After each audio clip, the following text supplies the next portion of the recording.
Welcome back. Today we're diving into Lesson 10, and I want to be honest with you right from the start. This lesson might disturb you.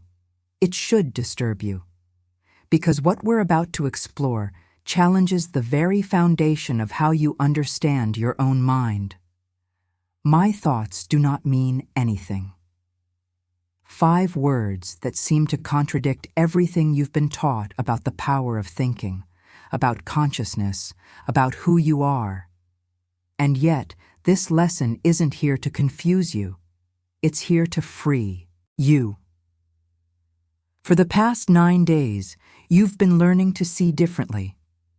You've questioned what you see, what you think you see, and how your thoughts affect your perception. Now, the course takes you deeper. It's asking you to question the very substance of your thinking itself.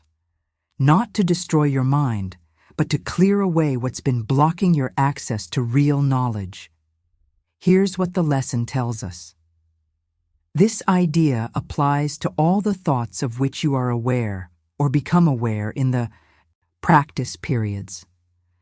The reason the idea is applicable to all of them is that they are not your real thoughts.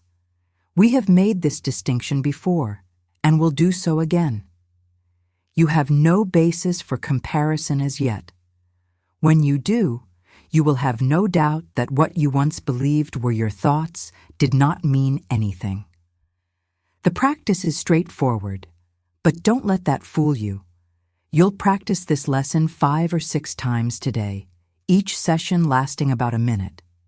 Here's exactly what you do. Search your mind for whatever thoughts are there. Don't judge them as good or bad, important or trivial. Just notice what's floating through your awareness. Then, name each thought specifically and apply today's idea to it. For example, this thought about my job doesn't mean anything. This thought about my mother doesn't mean anything. This thought about what I'll have for dinner doesn't mean anything. The instruction is clear. Don't concentrate on any single thought for too long. Touch it. Apply the idea.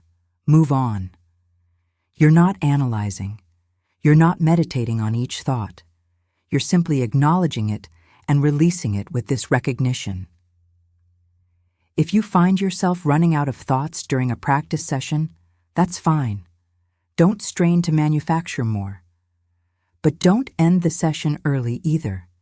Spend the remaining time simply repeating the idea. My thoughts do not mean anything. Now, here's something crucial that the lesson addresses directly. You might feel resistant. You might want to excuse certain thoughts from this exercise, thinking, well, maybe my random thoughts don't mean anything, but surely this important thought about my health, my relationships, my work, surely that one means something. The Course anticipates this resistance and tells you clearly, there should be no attempt to organize these practice sessions in any way. Don't try to select certain kinds of thoughts while avoiding others.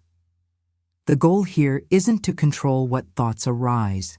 It's to observe whatever comes up and apply the lesson uniformly. This uniformity is essential. The moment you start making exceptions, you're back in the business of valuing some thoughts over others, which is precisely the pattern we're trying to break.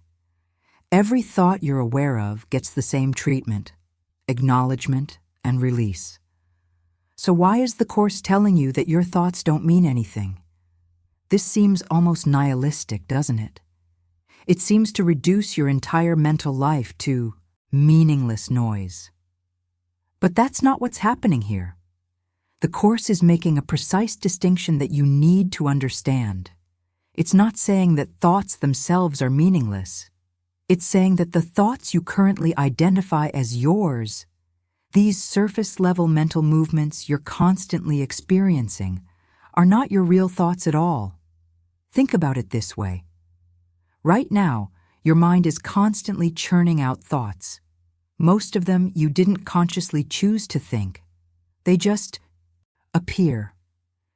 A memory surfaces, an anxiety about the future, a judgment about someone, a random association.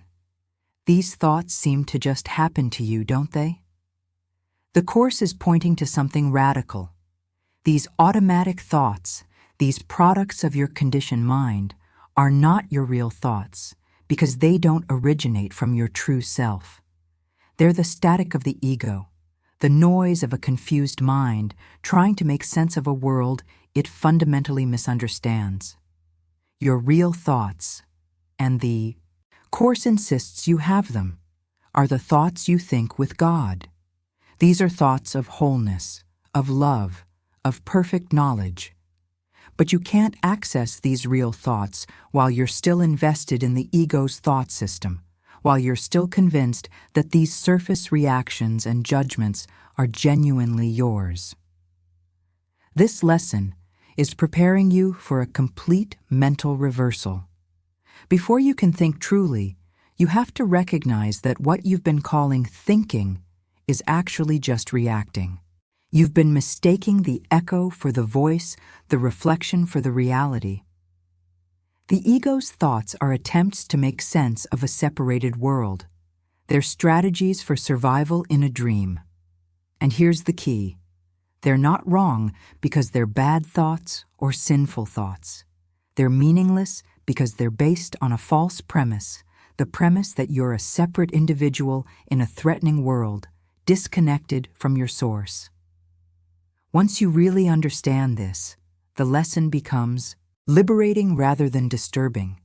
You're not being told that you're thoughtless or mindless.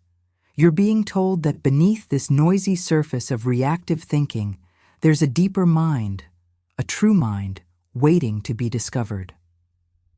Now let's talk about what actually happens when you do this exercise, because the experience can be quite different from what you might expect. When you sit down for your first practice period and start searching your mind, you'll probably notice thoughts appearing faster. Then you can apply the idea to them. Your mind might feel like a crowded subway platform during rush hour.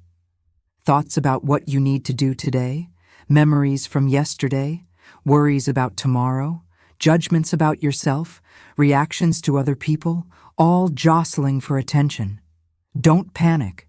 This is completely normal. Just do your best. Pick a thought, any thought that's there, and say, "This thought about the argument I had doesn't mean anything." Move to the next one. "This thought about feeling tired doesn't mean anything." You might notice something interesting happening. As you apply this idea repeatedly, there's a subtle shift in your relationship to your thoughts. Usually you're identified with them. When a thought appears, you immediately assume it's telling you something true about reality, about yourself, about your situation. But as you keep saying, "This doesn't mean anything," you start to gain a little distance.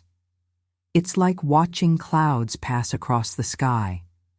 The clouds aren't you. The sky isn't disturbed by them. They just move through.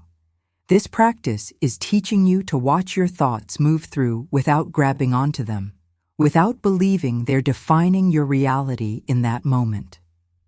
Here's a practical tip.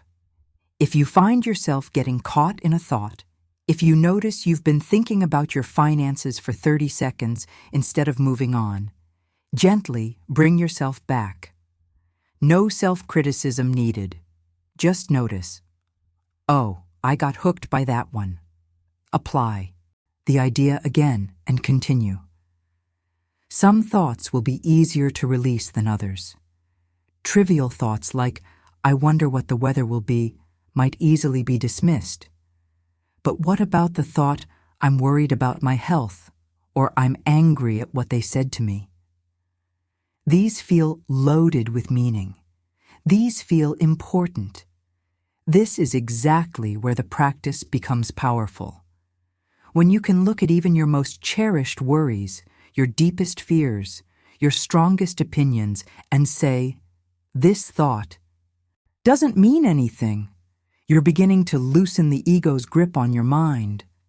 You're not saying the situation doesn't exist or that your feelings aren't real. You're saying that this particular thought formation, this way your ego is interpreting and reacting to the situation, doesn't have the meaning or importance you've been giving it. One more thing about the practice. If you reach a point where no more thoughts are coming, don't force it. This empty space is actually valuable. Just rest. There, repeating the idea slowly. My thoughts do not mean anything. This repetition in the silence can be deeply settling. Let me share something with you. When I first encountered this lesson, I resisted it completely. I thought, this is absurd. My thoughts are how I navigate the world, how I solve problems, how I create, how I connect with people. How can they not mean anything? I was making the same mistake many people make. I was confusing the capacity for thought with the specific thoughts my conditioned mind was producing. I was confusing awareness with the content of awareness. But as I practiced this lesson, really practiced it, not just went through the motions, something shifted. I started to notice how much mental energy I was spending on thoughts that were genuinely meaningless, replaying conversations that were already over, rehearsing future scenarios that would never happen, judging situations I couldn't change, defending positions nobody was attacking. And beneath all that noise, there was something quieter, something that didn't need to think in that frantic, reactive way, something that just knew. You might have a similar experience, or you might have a completely different one. That's fine. The Course isn't asking you to have a specific experience. It's asking you to do the practice and remain open to whatever happens. Some people report that during this lesson, they experience a kind of lightness, as if a weight they didn't know they were carrying suddenly lifts.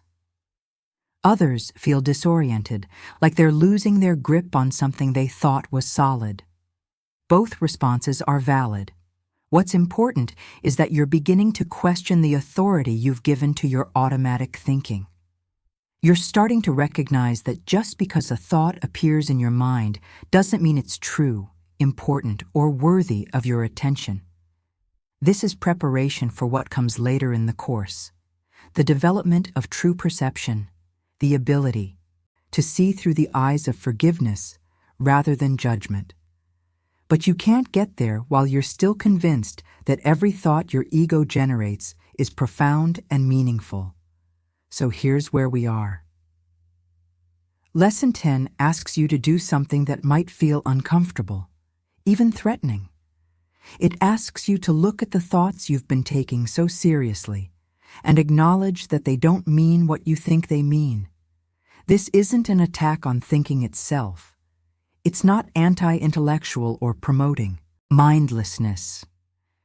It's an invitation to discover a different kind of mind, a deeper intelligence that doesn't operate through the ego's fearful calculations and judgments. The practice is simple. 5 or 6 times today, for about a minute each time, you'll search your mind for whatever thoughts are there. You'll name them specifically. This thought about X doesn't mean anything. You'll move through them without dwelling, without analyzing, just acknowledging and releasing. If your mind goes quiet during the practice, that's good. Just repeat the idea slowly. If thoughts keep flooding in, that's fine too. Just keep applying the lesson to each one as it appears. Don't make exceptions. Don't decide that some thoughts are too important to include in this exercise. That's the ego trying to protect its territory, trying to convince you that its voice matters.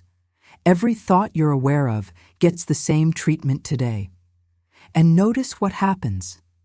Notice if there's any shift in how you experience your thinking throughout the day. Notice if you catch yourself taking your thoughts less seriously. Notice if there are moments of quiet that weren't there before. This is just one lesson in a year-long training. You don't need to understand everything right now. You don't need to achieve some perfect mental state. You just need to do the practice honestly and see what it reveals. So take this seriously, but hold it lightly. Do the work, but don't strain. Be consistent with your practice periods, today, and trust that even if you can't see it yet, something real is shifting beneath the surface. Tomorrow we'll continue this journey together with Lesson 11. But for today, you have your assignment. My thoughts do not mean anything. Practice it, experience it. Let it do its work. I'll see you in the next lesson.